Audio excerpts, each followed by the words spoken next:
the foundation of empire. The 50-story glass tower of Meridian Technologies reflected the morning sunlight as Olivia Reeves arrived at 6:15 a.m., exactly as she had for the past 7 years. Her sensible heels clicked against marble as she crossed the lobby, nodding to the security guards who no longer asked for her ID. "Morning, Ms. Reeves," called Marcus, the head of security. "Mr. Wells is already upstairs." Seemed agitated. Olivia smiled, but concern flickered in her eyes. "Thanks for the warning." In the executive elevator, she reviewed her mental checklist for the day. The Singapore contract needed final approval. The R&D team needed a buffer from Harrison's impatience, and the board presentation required significant revisions after Harrison's last-minute changes to the strategy. When she reached the executive floor, she found Harrison Wells pacing before floor-to-ceiling windows. The city spread below him like a kingdom. "The Nakamura numbers don't work," he said without turning, somehow sensing her presence. "We're offering too much for too little return." Olivia set his preferred black coffee, 1 sugar, splash of almond milk, on his desk. "I reworked the proposal at midnight. The new terms give us exclusive rights to their semiconductor technology while reducing our initial investment by 18%. Harrison finally turned, dark circles beneath his intense eyes. At 42, he still possessed the restless energy that had propelled Meridian from a startup in his garage to a technology empire. "Show me." She handed him the revised proposal. Harrison scanned it, his expression shifting from skepticism to satisfaction. "This is why I need you, Liv. When did you sleep?" "Sleep is for the competitors," she replied with their old joke, though lately it felt less humorous and more like an expectation. Their relationship had always been professional, yet held something neither acknowledged, a connection beyond business, an understanding that remained unspoken. They were opposites who formed a perfect whole, his visionary brilliance paired with her meticulous execution, his charismatic public persona balanced by her behind-the-scenes pragmatism. The morning unfolded with typical intensity. By noon, Olivia had resolved a supply chain crisis, mediated between feuding department heads, and revised the quarterly forecast to account for market fluctuations Harrison hadn't considered. "The Wellington deal is shaky," Harrison announced, barging into her office without knocking. "Their CEO is hesitating." Olivia looked up from her salad, her first food of the day. "I anticipated that.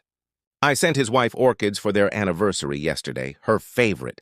Also reminded their CFO how we helped his daughter secure that internship." Harrison's expression softened momentarily. "You remember everything, don't you?" "It's my job to remember what others forget," she said simply. He lingered in her doorway. "Sometimes I wonder where I'd be without you." "Still brilliant," she replied. "Just less organized." That evening, as most employees headed home, Olivia remained, reviewing the manufacturing reports from their Taiwan facility.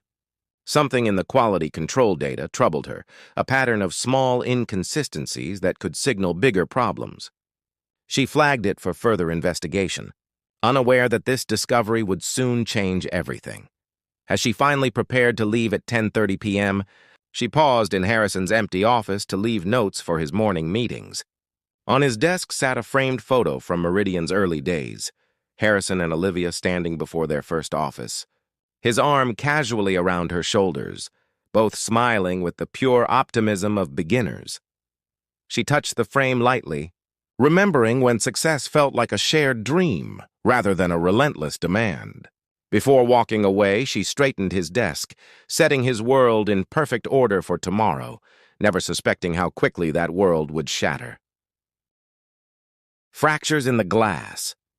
The Taiwan manufacturing issue Olivia had identified grew from a whisper to a scream within 3 weeks. What began as quality control inconsistencies escalated to a full product defect affecting Meridian's flagship neural interface chip, the cornerstone of their upcoming launch. Olivia had sent 6 increasingly urgent memos to Harrison about the problem. He'd acknowledged the first 2, skimmed the third, and ignored the rest, consumed by courting investors for their public offering. "It can't be that serious," he'd dismissed during their brief meeting. "The engineers always exaggerate timelines." "Make it work, Liv." But on launch day, as global tech journalists gathered in Meridian's auditorium, the nightmare scenario materialized. Harrison, resplendent in his signature charcoal suit, unveiled the NeuroSync, promising a revolutionary brain-computer interface that would transform human productivity. When the demonstration unit failed spectacularly, smoking slightly before shutting down completely, the room fell into uncomfortable silence. Harrison maintained his composure through the presentation, but Olivia recognized the dangerous tightness around his eyes. As soon as the press dispersed, his control shattered. "How could this happen?" he shouted, hurling a glass of water against his office wall. The board members, still present, shifted uncomfortably. "We look like amateurs. Years of work, millions in development, worthless. If we had delayed the launch as I recommended?" Olivia began quietly. "As you recommended?" Harrison's voice dropped to something more frightening than his shout. "You're the operations officer. This is literally your responsibility." "I documented the manufacturing concerns 3 weeks ago," she responded, her calm exterior masking growing hurt. "I have the communications with—" "Concerns aren't solutions," he snapped. "I don't need someone to tell me there are problems. I need someone to prevent them." Board member Victoria Winters cleared her throat. "Perhaps we should discuss this privately." "No," Harrison interrupted. "Let's be transparent. This failure cost us market position and investor confidence. We need accountability." He turned to Olivia, 20 years of partnership seemingly forgotten. "And clearly the current operations leadership isn't providing it." The room went still. Olivia felt 13 pairs of eyes on her, but focused only on Harrison's. She searched for the man who had once stayed up 3 nights straight with her to rescue a failing project, who had sent flowers when her mother died, who knew how she took her tea. She found only a stranger wearing his face. "You're firing me," she stated, rather than asked. "I'm making a necessary change for the company's future," he corrected, not meeting her eyes. "Effective immediately." Several board members looked down at their tablets, uncomfortable with the public execution of an executive who had helped build the company from nothing. None spoke up. Olivia nodded once, something breaking irreparably inside her. She removed her company access card from around her neck and placed it gently on the conference table. "I wish you and Meridian every success. Mr. Wells?" she said formally, using his surname for the first time in nearly a decade. Without another word, she gathered her tablet and left the boardroom. Back straight, eyes forward, refusing to give him the satisfaction of seeing her pain. By evening, her office was empty, her personal items fitting into a single cardboard box. As security escorted her out, a humiliating protocol she herself had implemented years ago, she caught a final glimpse of Harrison in his office, already interviewing her potential replacement. In the taxi home, her phone filled with messages from shocked colleagues. She answered none. Instead, she watched the Meridian Tower recede in the distance, its gleaming glass facade suddenly seeming cold and brittle. Beautiful but ultimately fragile, like the trust she had placed in Harrison Wells. The hollow victory Dominic Pierce was everything Olivia wasn't. Bold, aggressive, and unafraid to say exactly what Harrison wanted to hear. With his Harvard MBA and stint at a prestigious consulting firm, he seemed the perfect modern executive to replace Olivia's outdated approach to operations. "We need to streamline," he declared in his first executive meeting, presenting colorful slides with confident proclamations. "Cut the deadwood. Optimize workflows. Maximize shareholder value." Harrison nodded approvingly at the business school buzzwords that Olivia would have translated into practical action. When Dominic suggested terminating the longest-serving employees to reduce pension obligations, Harrison didn't even flinch, forgetting it was Olivia who had fought to preserve those benefits because loyalty should be rewarded, not penalized. For 6 weeks, the transition appeared seamless. Stock prices stabilized after the NeuroSync disaster. The press praised Meridian's bold restructuring. Harrison convinced himself he'd made the right decision, even as he found himself working longer hours, handling details Olivia had quietly managed. Then came the Arcturus opportunity, a chance to acquire a smaller but innovative competitor with groundbreaking quantum computing technology. Harrison had coveted them for years, but their founder had always refused his overtures. "They're vulnerable now," Dominic insisted. Their latest funding round fell through. "We can go hostile, force a sale." Harrison hesitated, remembering Olivia's warning that aggressive tactics with Arcturus would backfire. Their founder, Dr. Eleanor Reed, valued relationships over money, but Olivia wasn't here, and Dominic's confidence was infectious. "Do it," Harrison authorized. The acquisition proceeded with brutal efficiency. Meridian's lawyers exploited every weakness, pressured investors, and ultimately forced Arcturus to accept their terms. When Harrison arrived to tour his new acquisition, he expected to feel triumphant. Instead, he found a hollowed-out shell. Dr. Reed had resigned, taking key researchers with her. The revolutionary algorithms, Arcturus's true value, had been scrubbed from their servers, preserved only in the minds of departed scientists. "This is unacceptable," Harrison raged at Dominic. "Where's the proprietary technology we paid for?" Dominic adjusted his tie. "The physical assets and patents are ours. We couldn't control staff departures." "Olivia would have," Harrison began, then stopped himself. That evening, he worked late, the building eerily quiet after Dominic's efficiency layoffs. His coffee arrived cold, delivered by an assistant who didn't know his preference.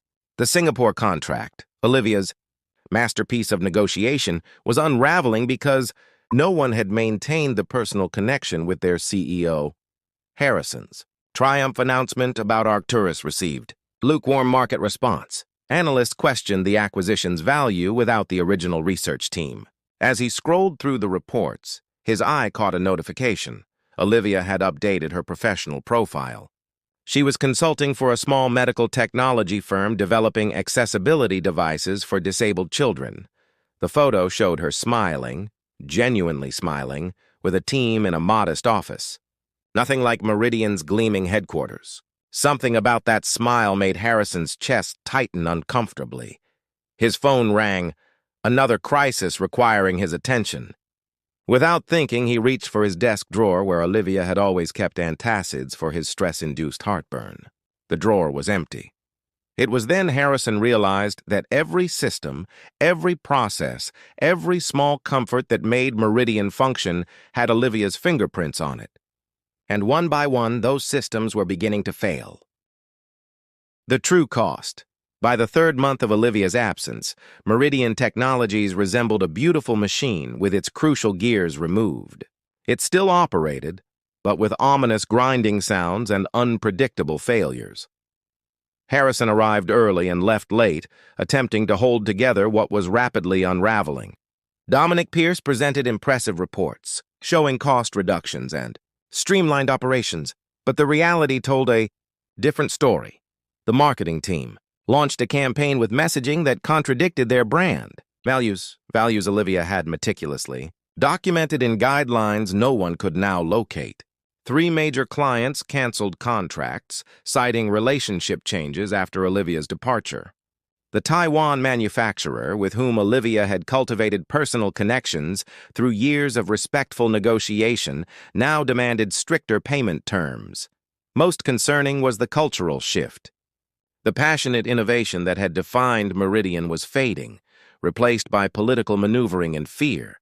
Talented employees were leaving for competitors. Those who remained worked with cautious efficiency rather than creative enthusiasm. "Our quarterly projections are still strong," Dominic insisted during their executive meeting. "We've cut expenses by 22% and lost 30% of our senior engineering talent," countered Elena Vasquez, the increasingly outspoken research director. "The people who actually create our products are jumping ship." Harrison rubbed his temples, a headache building. Why weren't exit interviews conducted? What reasons are they giving? Dominic shuffled his papers. Standard career advancement excuses. Nothing concerning. "That's not what I'm hearing," Elena challenged. "They're saying Meridian has changed, that we've lost our soul, that we don't value loyalty anymore." The unspoken name hung in the air. Olivia. That afternoon, Harrison discovered the true extent of what Olivia had managed. His calendar notification reminded him of board member Richard Thornton's wife's cancer treatment. something Olivia had always tracked, ensuring Harrison sent appropriate notes and arranged meal deliveries. A major client was furious that no one had remembered their CEO's retirement, an event Olivia had flagged months ago. Most painfully, Harrison received a text from his sister. "Missed Dad's memorial service again? 3rd year running. Even Olivia sent flowers. What's your excuse?" Harrison stared at the message, shame washing over him. Olivia had always ensured he maintained these human connections, the relationships his work-obsessed mind overlooked. That night, as Harrison worked alone in his office, he found himself opening the company's cloud storage, navigating to Olivia's archived folders. Her organizational system was impeccable, every document labeled, every process documented. He discovered hundreds of files he'd never seen, contingency plans for crises, personal notes about client preferences, even a folder called HW Important Dates, containing reminders for everything from his father's death, anniversary to his favorite cousin's children's, birthdays. In one document titled Meridian Vision Original, he found notes from their earliest conversations, when they dreamed of building not just a profitable company, but one that improved lives, that treated people with dignity, that balanced ambition with humanity.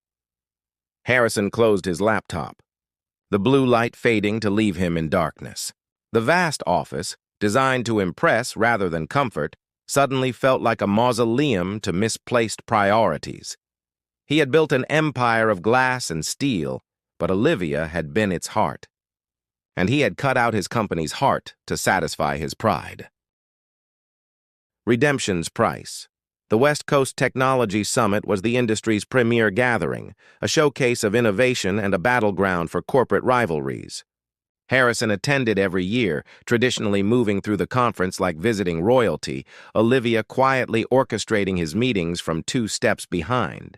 This year he arrived alone. Dominic had resigned the previous week after the board questioned the exodus of talent and clients from Meridian. Harrison had accepted his resignation with thinly veiled relief.